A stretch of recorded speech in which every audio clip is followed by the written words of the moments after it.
बिस्मिल्लाहिर्रहमानिर्रहीम अस्सलाम वालेकुम। काश्तकार भाइयों, कपास की पहली खाद कौन सी डालनी चाहिए और किस वक्त डालनी चाहिए, आज इस टॉपिक पे बात करेंगे। तो जो कपास की जो पहली खाद है वो फास्फोरसी खाद है और साथ ही ज़मीन के अंदर ऑर्गेनिक मैटर की मिकदार को बेहतर करने के लिए साथ ऑर्गेनिक मैटर का भी इस्तेमाल करना चाहिए। अगर आप ऑर्गेनिक मैटर डालें तो ऑर्गेनिक मैटर कम से कम 50 किलो एक बोरी, साथ ही एक बोरी डीएपी मिक्स करके आप डालेंगे तो उसके जो फास्फोरस के वो शानदार किस्म के रिज़ल्ट मिलेंगे और आपकी एक बोरी का रिज़ल्ट पूरा मिलेगा।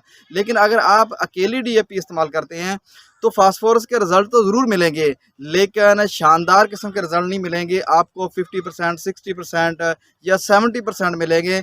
यानी इस तरह कह सकते हैं कि आपकी 40 से 30% जो खाद है वो ज़ाय हो जाएगी। तो लेकिन अगर आप उसके साथ ऑर्गेनिक मैटर को मिला के इस्तेमाल करते हैं तो आपको 100% रिज़ल्ट मिलेंगे।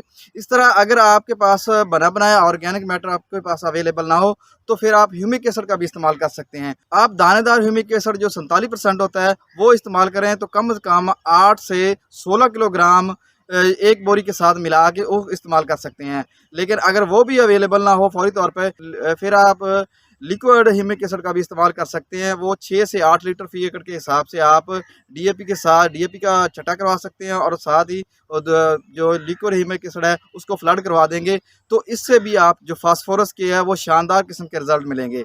तो इसको जो डालने का वक्त होता है कि जब आपकी फसल की शदराई हो जाए, यानी कि आपकी फसल तकरीबन 15 से 20 दिन के बाद आप शदराई करते हैं तो उस वक्त फास्फोरसी खाद डालें तो आपकी फसल को भरपूर फ़ायदा मिलेगा, क्योंकि उसके 20 से 25 दिन के बाद पौधा फ्रूटिंग लेना शुरू कर लेता है। क्योंकि जो आजकल नई वैरायटियाँ हैं, जो ट्रिपल जीन वैरायटियाँ हैं, ये तकरीबन 45 से 50 दिन की जब इसकी उम्र हो जाती है तो ये अपना पहली डोरी लेना शुरू कर देती है।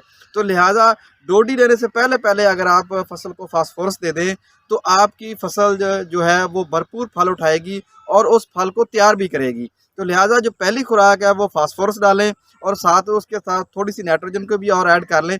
यानी कि अगर एक बोरी डीएपी आप इस्तेमाल करते हैं तो उससे साथ 10-15 किलो यूरिया भी साथ ऐड कर दें, आपकी फसल को ज़्यादा फ़ायदा मिलेगा। फास्फोरस के साथ थोड़ी सी यूरिया भी ऐड कर लें। जब आप ऑर्गेनिक मैटर या ह्यूमिक एसिड का इस्तेमाल करते हैं तो साथ उसके साथ यूरिया को फ्लड कर देंगे तो इससे भी आपकी फसल की ज़्यादा ग्रोथ भी होगी और जो रिज़ल्ट है वो फास्फोरस के और नाइट्रोजन के वो बेहतरीन मिलेंगे और आपकी फसल की ग्रोथ भी और फ्रूटिंग भी बेहतरीन टाइम पे लेगी और ज़बरदस्त तरीके से फ्रूट तैयार भी करेगी। इस तरह की मज़ीद इन्फॉर्मेटिव वीडियो देखने के लिए किसान दोस्त टेक्नोलॉजी यूट्यूब चैनल को सब्सक्राइब करें, लाइक करें, शेयर करें ताकि हर आने वाली नई ज़रूरी मालूमात आपको बर वक्त मिल सके।